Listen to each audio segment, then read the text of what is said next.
السلام عليكم وبركاته وليال هذا waxaan joognaa farda lagu xidh wixii caan ku tahay waqtigii Axmed Gurey yaa fardaha xagan lagu xidhi jiray waa magaalo taariikhi oo aad u qurux badan oo meel xitaa quruxa ku taala marka quruxdeena la wadaag insha Allah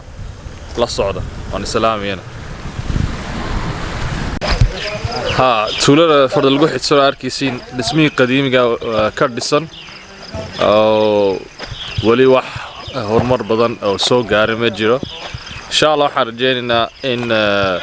laamir boorama ilaa Djibouti isku xireeyo in horumar badan u soo gaarsiiyo farda lagu xidh tuulooyinkan iyo magaalooyinka kale u dhow iyo gobolka Awdal oo dhan waxaan oran lahaa xitaa gaar ahaan dadka gobolka degan in meelahan taariikhiga soo arkaan iyo xitaa meelahan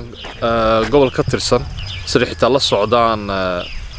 xaaladda gobolka gaar ahaan meelahan xeebaha iyo meelahan sida farda lagu xidh waayo gobolka waxyaabo badan ka jira oo ma ahan Boorama kaliya marka gaar ahaan reer Boorama gobolkiina xitaa ku dalxiis oo quruxdiisana xitaa كوركين غير بور ممكن يتما مع قرب جوكت ساسا مرة وحي كلا فرد الوحيد عان كنت هاي وحاوي جندوح فرد الوحيد مركان تولر كبحنا يعني دوبي دونا مركا وميل تاريخي وميل قرحان وميل حتى دلحيس نقون كرتو مركا إن شاء الله مركا تولر كبحنا قيبت الدوحة يعني دوبي دونا مركا لو عنكوي العلني reer Awdal kuwa dalka jooga ama kuwa qurbaha jooga iyo Soomaaliya oo dhan meelahan laga warhayo meelahan taariikhiga sida farda lagu xidh Saylac iyo meelo kale oo gobolka ka tirsan iyo dhulka Soomaaliyeed oo dhan ka tirsan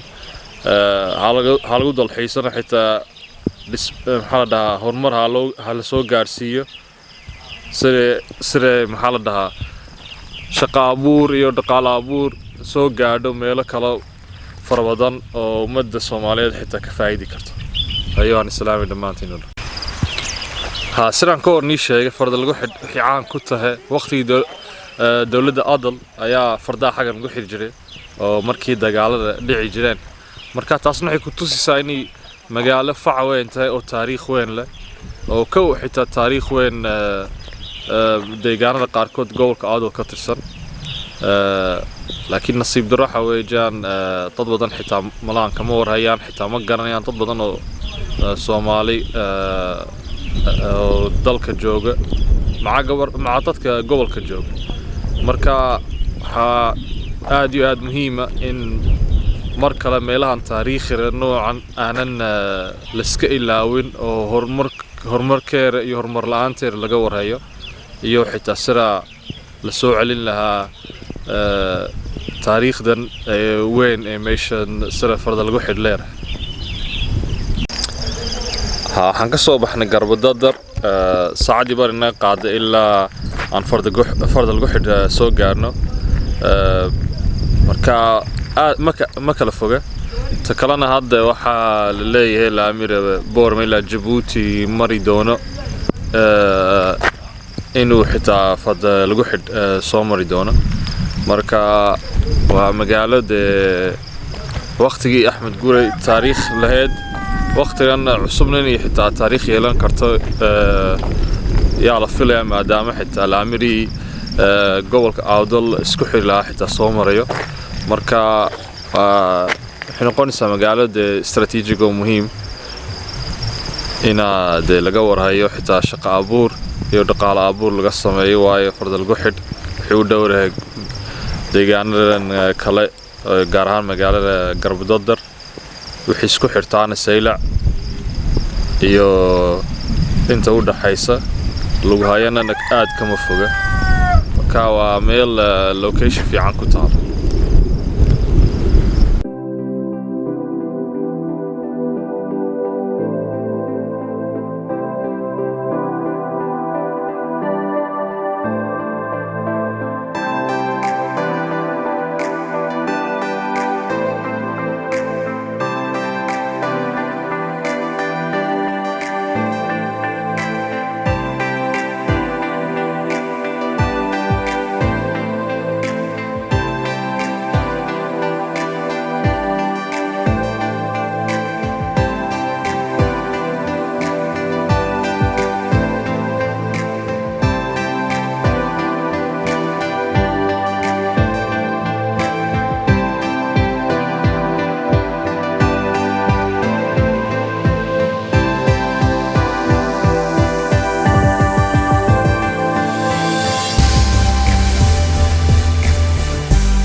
sidaan ka hor nii sheegay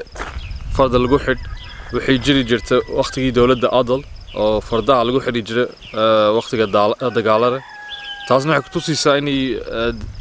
tuulo fac weyn leh inay tahay oo taariikh weyn leh oo xitaa ka taariikh weyn oo ka fac weyn da ahaan meelo fara badan oo gobolka Awdal ka tirsan marka meelaha noocan taariikhiga waa muhiim in laga warhayo kulley dhulka Soomaaliyeed oo la socotay meelaha taariikhda badankood waa xaalad fiican kuma jiraan badankood lagama warhayo way burbureen adduunka kalena meelaha noocan ay aad u ilaaliyaan oo ka dhigaan xitaa meelo dalxiis oo berri xitaa ciyaalkood ay sii baraan taariikhda deegaanada noocan iyo qiimada ay dalkooda u leedahay markaas taasna waa loo baahan in xaggana laga sameeyo farda lagu xidh iyo meelo kale oo fara badan oo taariikhiya saylac iyo meel kale gobolka ka tirsan iyo dhulka Soomaaliyeed degan yihiin ka tirsan hay waan islaami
hadda waxaan joognaa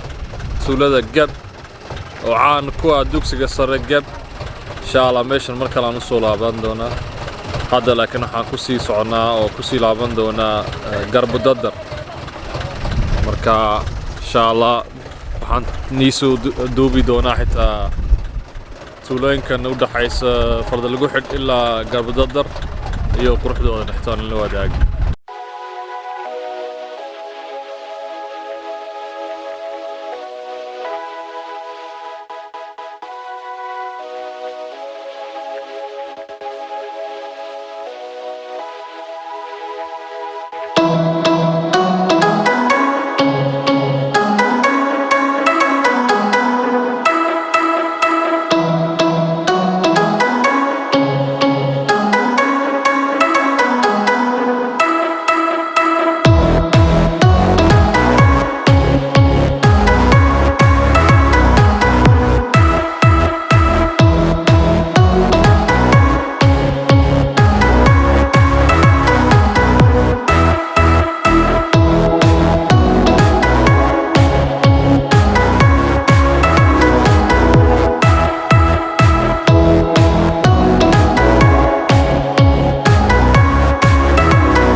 ساعة بركات وليال هذا waxaan ku soo laabanay Garbadadar oo farda lagu xid yaan ka soo laabanay kadibna Boorama usii socdaa oo Boorama ku sii laaban farda lagu xid iyo Garbadadar meelaha saacadii bari isku dhaxayaan waxa la soo maraa Sheedeer Gab marka hadda waxaan sameynaa sii diyaarin la waxaan sameynaa xitaa laamir u dhaxeeyo Garbadadar ilaa Booramana qaybtaas aan ii duubiyo qaybtaasna aad u qurux badan marka insha Allah taasna la socodsiin hadda waan sii diyaarin waan islaamiina dhamaantiin